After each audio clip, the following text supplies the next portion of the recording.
Les amis, bonjour, j'espère que vous allez bien, j'espère que vous passez un excellent week-end. Les amis, aujourd'hui, on se retrouve pour l'avant-match. Les amis, vous connaissez le format avant-match, les Janes Real Madrid. On va parler de ce match-là qui est vraiment très important pour le Real Madrid. Mais on va le faire d'une façon différente puisqu'aujourd'hui, on va faire une vidéo exceptionnelle, une vidéo où je vais répondre aux commentaires de ma dernière publication. Et oui, effectivement, dernièrement, j'ai lâché une publication où je parlais de Kylian Mbappé et de Karim Benzema. C'est pour ça que je vous ai exposé les deux maillots, puisque je voulais éclaircir et surtout répondre aux commentaires. C'est vrai que je ne l'ai pas fait directement par écrit, parce que je préfère encore une fois répondre directement en vidéo. Comme ça au moins, vous avez une explication claire et précise. Tout d'abord, je vais vous mettre la publication. Vous pouvez voir dans cette publication, les amis, qu'il y a deux photos, celle de Kylian Mbappé et celle de Karim Benzema. En tête, je vous parle aussi de leurs stats. Je vous parle de leurs stats et notamment du nombre de buts qu'ils ont inscrits lors de leur première année.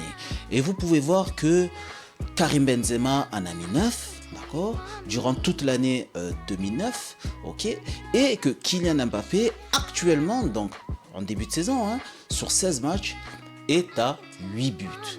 En fait, déjà, je voudrais éclaircir une chose. Lorsque je lâche cette publication-là, je ne suis pas dans la comparaison. Mon but, alors peut-être que ça a été mal interprété par certains, c'est normal, les amoureux de football, les amoureux de beaux jeux, et surtout lorsqu'on voit ces deux grands attaquants-là, forcément, on peut croire que je veux les comparer, alors que ce n'est pas le cas. En fait, moi, le but de cette publication-là, c'était pour faire un appel à la tolérance, pour dire, les gars, écoutez, regardez, Karim Benzema, lors de sa première année, lorsqu'il est venu, lui aussi, il a galéré. Il a galéré, il a dû lutter, il a dû se battre, il a dû progresser sur certains points, gommer certains défauts afin de devenir la légende que tout le monde connaît. Donc moi, à travers ceci, voilà, le message que je voulais faire passer, c'était, les amis, soyez tolérants envers Kylian Mbappé. Il vient d'arriver au Real Madrid, c'est une autre galaxie, c'est d'autres objectifs. Il découvre réellement ce que c'est que vraiment devenir une légende, les sacrifices qu'il doit apporter et le travail qu'il doit encore engranger pour devenir la légende qu'il veut être. Ça sera pas facile, mais quand même, voilà, lors de sa première année, il faut avoir quand même une certaine tolérance. C'était ça le but de ma publication. Du coup, les amis, je me retrouve face à un dilemme. Ce dilemme-là, ce sont les commentaires que j'ai vus. Parce que bon, j'ai lâché cette publication sur Facebook et sur Instagram. Donc du coup, je vais répondre aux commentaires que j'ai reçus sur Instagram, Daleb Bonriziki, et sur Facebook, Daleb Riagi. Sur Instagram encore, ça va, ça a été soft. On me parle du fait que Karim Benzema, lorsqu'il est arrivé au Real Madrid, ce n'était pas une superstar. Il n'était pas pris en tant que superstar.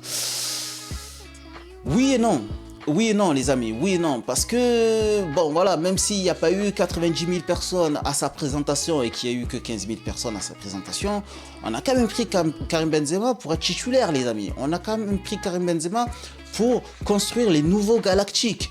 Vous avez juste à regarder le montant de son transfert, il a été pris pour 35 millions, les amis. Et si vous regardez le tableau que je vais vous mettre là, enfin le tableau, le récapitulatif des plus gros transferts à cette époque-là en 2009, vous allez pouvoir voir que si on regarde un peu l'historique, bien évidemment, en 2009, le plus gros transfert, c'était Cristiano Ronaldo avec 94 millions dépensés par le Real Madrid.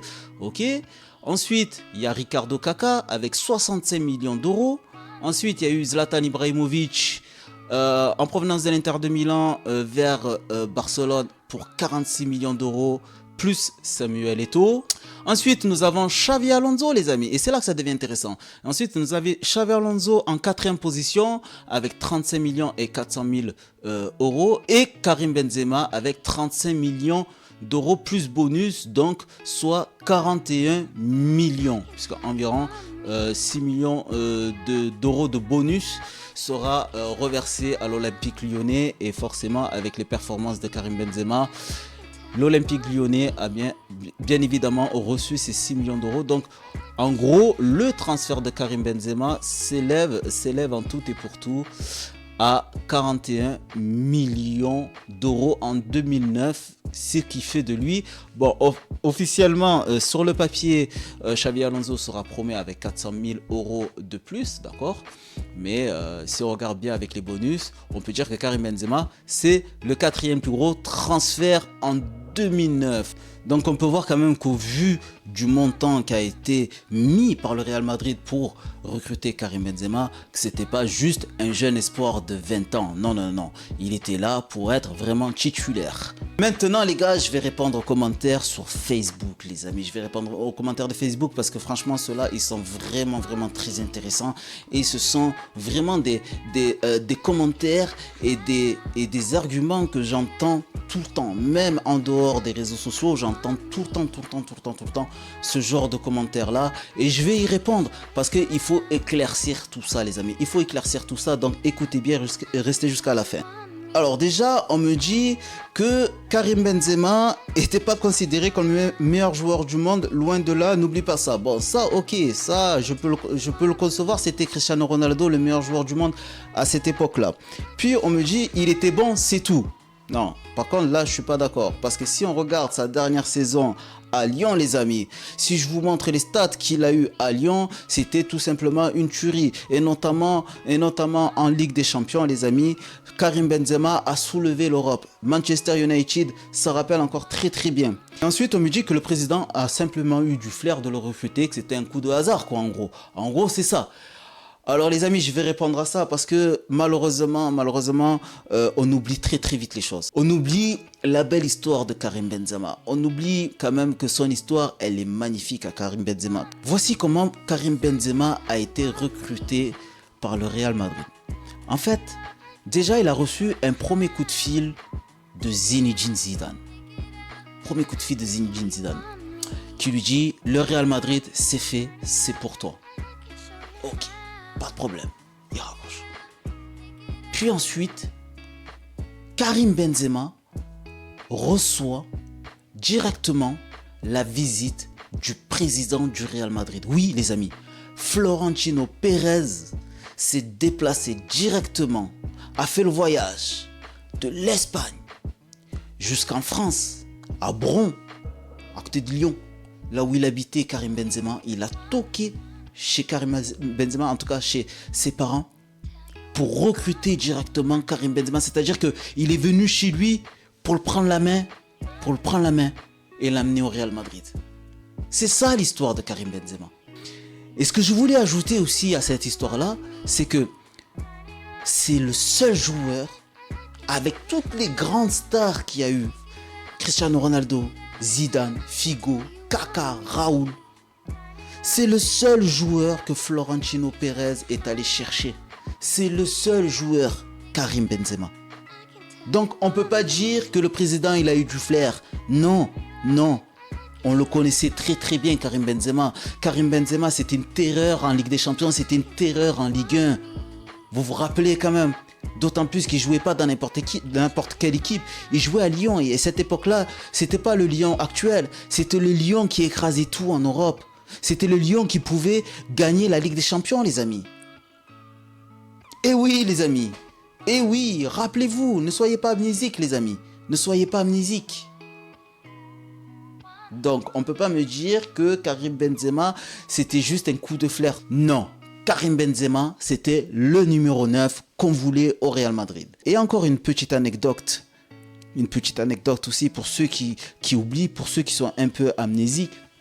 Florentino Pérez a recruté Karim Benzema parce qu'il a dit un jour, Karim Benzema, il dribble comme Zinedine Zidane et il met des buts comme Ronaldo R9. Et je m'arrêterai sur ça. Donc c'est ça la vraie histoire. Donc, les amis, vous voyez quand on remet les choses dans leur contexte, déjà on y voit un peu plus clair. On y voit un peu plus clair déjà. Alors bien évidemment les amis, là vous me voyez parler, vous me voyez dire, raconter les histoires. J'essaie juste de remettre les choses au clair. J'essaie juste d'éclaircir les choses. Mon but à moi, encore une fois, je le répète, ce n'est pas de clasher. Moi je clash personne, je m'entends bien avec tout le monde, j'aime tout le monde. Cependant, je me dois d'éclaircir les choses et de rétablir la vérité, de rétablir les bonnes choses. Je l'ai fait pour Karim Benzema, je le ferai pour Kylian Mbappé. Voilà. Donc ça, c'est clair et net, vous me connaissez. Ensuite, les amis, il y a un autre commentaire, et celui-là de commentaire, quand je l'ai vu, les amis, quand j'ai vu ce commentaire-là, je me suis dit, ah non, j'ai trop entendu cet argument-là, il faut que j'y réponde. Il y a une personne qui dit, il faut pas oublier que Karim Benzema, quand il est arrivé au Real Madrid, n'était pas titulaire. Les amis, je suis obligé là de reprendre l'historique de Karim Benzema, les amis. Je vais vous montrer les screenshots, vous inquiétez pas. Hein? Je vais les mettre en pleine face, comme ça vous concentrez sur les screenshots. Et je vais vous mettre les 11 titulaires des premiers matchs. Des premiers matchs du Real Madrid, et vous allez voir que vous allez être étonnés. Alors déjà, là, c'est la fiche de Karim Benzema. Voilà, vous voyez là, en screenshot, c'est la fiche de Karim Benzema. Et là, vous voyez qu'il y a tous les matchs où Karim Benzema était dans le 11 titulaire. Le premier match, Deportivo La Corogne, lorsqu'on regarde le 11 de départ, lorsqu'on regarde la composition de départ, Karim Benzema est titulaire en attaque. Il est aligné avec Cristiano Ronaldo et Raúl. D'accord? Ensuite, le deuxième match, pareil, contre l'Espagnol. Si on regarde la composition, vous voyez encore une fois que Karim Benzema est encore titulaire. Il n'y a même pas Cristiano Ronaldo, il est titulaire en attaque avec Higuaín. Et on continue. Troisième match, Xerez, le Deportivo Xerez. On peut regarder la composition. Hop, encore Karim Benzema. Ça fait déjà le troisième match. On regarde le quatrième match contre Tenerife. On regarde la compo. Karim Benzema est encore aligné avec Cristiano Ronaldo et Raúl. On regarde le cinquième match maintenant contre Séville et on peut voir que Karim Benzema est aligné cette fois-ci avec Raúl, les amis. Il est toujours titulaire, les gars. Déjà, ça fait 5 matchs. Ensuite, le sixième match contre Valladolid. Karim Benzema est encore aligné avec Raúl, les amis. Hop, donc là ça fait 1, 2, 3, 4, 5, 6e match. Là on va passer au 7e match contre Getafe. Hop, on regarde la composition. Et Karim Benzema est encore aligné avec Higuaín, les amis. 8e match, les amis. 8e match contre l'Atlético. On voit que Karim Benzema est encore titulaire. Les amis, 8 matchs, ça commence à faire beaucoup. Hein, pour un mec qui n'est pas titulaire en début de saison, ça fait quand même 8 matchs. Hein, ça fait quand même 8 matchs qu'il est titulaire. Donc quand même, on peut dire quand même qu'il rentre quand même dans les titulaires, là. Donc 1, 2, 3, 4, 5, 6, 7... 8. Donc 9e match contre Santander. Ok. Et on voit que Karim Benzema est encore titulaire. Et c'est seulement au 10e match face à Barcelone, là-bas, qui commence à tester le banc. Mais à la base, les amis, Karim Benzema, les amis, il était titulaire. 9 premiers matchs, les amis, ça fait beaucoup. Ça fait beaucoup pour quelqu'un qui n'est pas titulaire. Quelqu'un qui n'est pas titulaire, c'est Arda Güler. Arda Güler, il n'est pas titulaire. Il rentre de temps en temps. Une personne qui n'est pas titulaire, les amis, c'est Hendrick. Hendrick, il n'est pas titulaire. Hendrick, il rentre vite fait. Là, on parle d'un joueur quand même qui a été titulaire les 9 premiers matchs. Donc, encore une fois, je ne suis pas en train de comparer la légende. Je ne suis pas en train de dire que Karim Benzema est plus nul qu'Mbappé. Je vous montre juste que voilà, que là, actuellement, il vient d'arriver. Il a inscrit quand même 8 buts en 16 matchs de compétition. Et que toute l'année de sa première année, Karim Benzema en a inscrit 9. Bon, après, si vous voulez, on peut continuer. Après ces 9 matchs-là, il sera sur le banc pendant 2 matchs. Ensuite, il reviendra titulaire contre Valence. Ensuite, là, pendant 3 matchs, il ne sera pas titulaire. Mais par contre, il reprendra sa place pendant 4 matchs. Pendant 4 matchs, il sera titulaire d'affilée. 4 matchs d'affilée. Donc, ça fait quand même pas mal de fois, Il a été plus titulaire que remplaçant dans cette saison, les amis. Il a été plus titulaire que remplaçant. Donc on peut pas dire que Karim Benzema a été recruté juste comme ça, que Florentino Pérez il a juste eu du flair puisqu'il est venu le chercher directement. On peut pas dire que c'était un petit transfert parce qu'il faut pas oublier, les amis, qu'en 2009 c'était pas les mêmes montants. C'était pas les mêmes montants, les amis, puisque je vous ai démontré quand même que voilà qu'il a coûté 35 millions plus les bonus, ça revenait à 41 millions. On peut pas nier le fait que Karim Benzema, lorsqu'il est venu au Real Madrid, on comptait sur lui pour être numéro 9 et pour qu'il marque des buts. C'était ça l'histoire. La vraie histoire, c'est ça.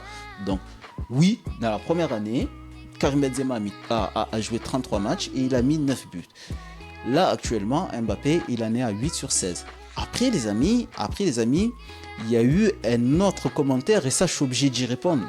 Parce que c'est dans la foulée, où dans le commentaire, ils disent que Karim Benzema a mis 6 passes décisives. Bon, déjà, il en a mis 4 de passes décisives, il n'en a pas mis 6. Et que Kylian Mbappé en a mis 0.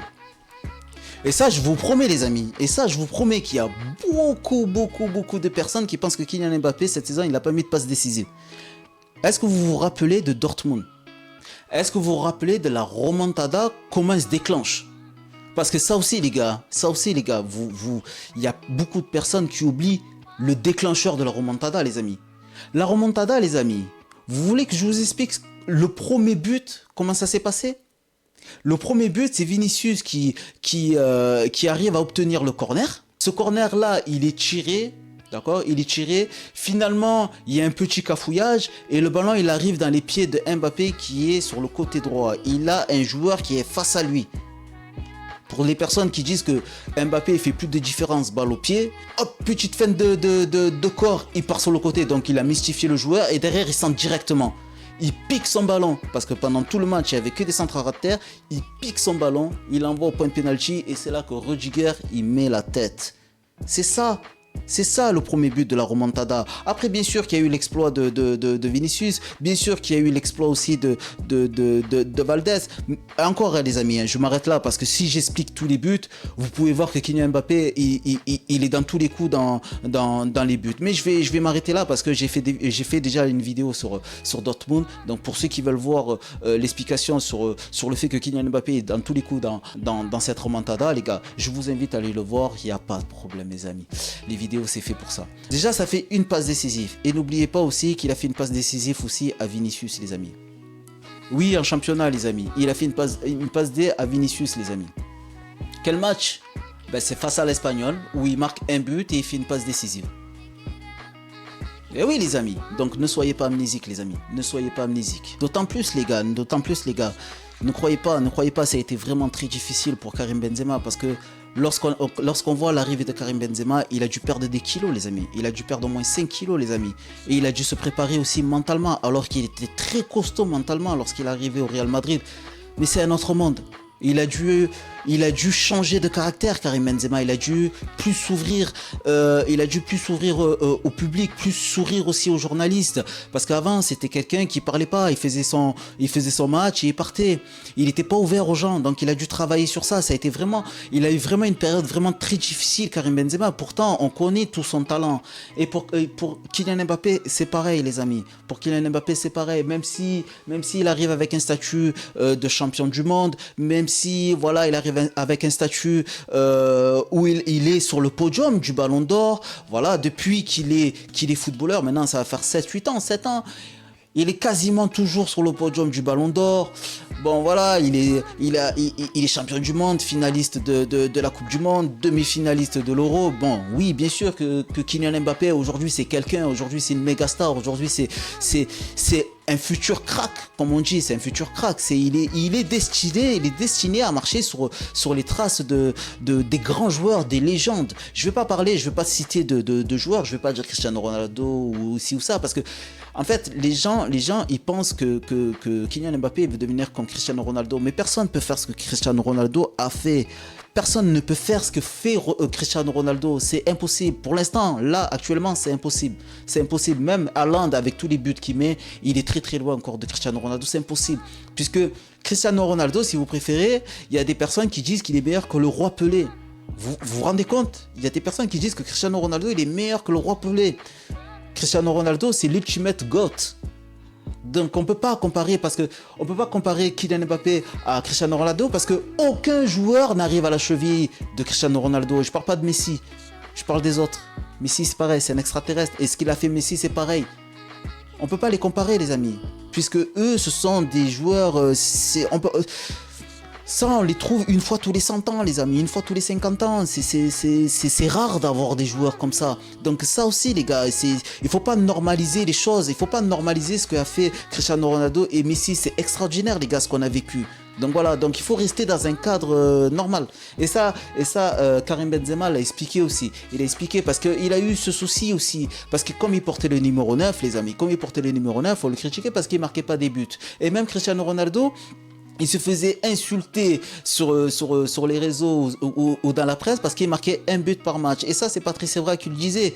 Vous l'avez vu, je vous l'ai mis sur mon mur. Je vous ai mis l'interview de Patrice Evra sur RMC lorsqu'il parle à Jérôme Montaigne et qui disait, moi, Cristiano Ronaldo, il m'a appelé. Il m'a appelé Cristiano Ronaldo pour me dire ouais, moi je me fais insulter parce que je mets qu'un but par match. Vous voyez les amis, parfois la perception des choses est clairement flouté et clairement erroné parce qu'on a les mauvaises informations. Et c'est pour ça les amis, c'est pour ça que je vous dis exprimez-vous dans les commentaires. Parce que malheureusement, lorsqu'on met des publications sur Kylian Mbappé, il faut dire ce qui est vrai, il y a toujours les mêmes personnes qui répondent. Et je sais qu'il y a beaucoup plus de personnes qui pensent comme moi, qui pensent que voilà, et qui espèrent justement voir un très grand Kylian Mbappé et qu'on espère que Kylian Mbappé va réussir comme ses homologues français au Real Madrid qui sont Karim Benzema et Zinedine Zidane. Bien sûr que nous on aimerait qu'il ait une destinée, la même destinée, qui gagne la Ligue des Champions, qui soit très grand sur le terrain, qui se régale, qui nous régale et qui gagne un ballon d'or. Bien sûr qu'on aimerait voir un très grand Kylian Mbappé qui remporte encore une nouvelle Coupe du Monde avec l'équipe de France, qui devienne encore meilleur buteur. Voilà. C'est ça qu'on veut voir, bien sûr. Et je sais que toi qui regardes cette vidéo-là, je sais que toi aussi tu partages le même avis que moi. Donc, dis-le en commentaire. Exprime-toi toi aussi en commentaire quand tu vois des vidéos comme ça, quand tu vois des publications. Parce que les likes, moi, je les vois. Je vois que tu as liké. Je vois que tu as liké et je t'en remercie. Mais derrière, exprime-toi. N'aie pas peur. Sans forcément répondre aux autres commentaires. Non, te mêle pas, t'inquiète pas, je répondrai. Mais exprime-toi. Tu dis oui, c'est vrai ou non, c'est faux. Ou tu dis ce que tu penses. C'est important. Et tu verras que à force de t'exprimer, à force de voir des publications où il y a des choses positives sur Kylian Mbappé, tu verras que la tendance et l'opinion publique va faire que les choses vont se retourner. C'est comme ça, c'est le monde du football et c'est comme ça, c'est maîtrisé par les médias, c'est maîtrisé par l'opinion publique et ça tout le monde le sait. Et c'est pour ça que j'insiste à travers ces vidéos là pour établir les choses. Donc toi, n'hésite pas à t'exprimer, c'est très important. Voilà mon ami, nous on se retrouve après le match qui est à 18h30. Donc je rappelle l'affiche, les Janes contre le Real Madrid à 18h30. Le Real Madrid qui va se déplacer à l'extérieur. Donc on espère avoir une belle victoire du Real Madrid. On espère aussi avoir un très grand Kylian Mbappé et aussi un très grand 11 de départ aussi du Real Madrid. Une belle victoire aussi du Real Madrid. On espère avoir des buts, du beau jeu, des belles actions et surtout des visages souriants. Comme ça ensuite on se retrouve après le match pour débriefer tout ça dans la joie et la bonne humeur. Voilà les amis, je vous fais une grosse bise, je vous dis à plus tard et je vous dis peace la team.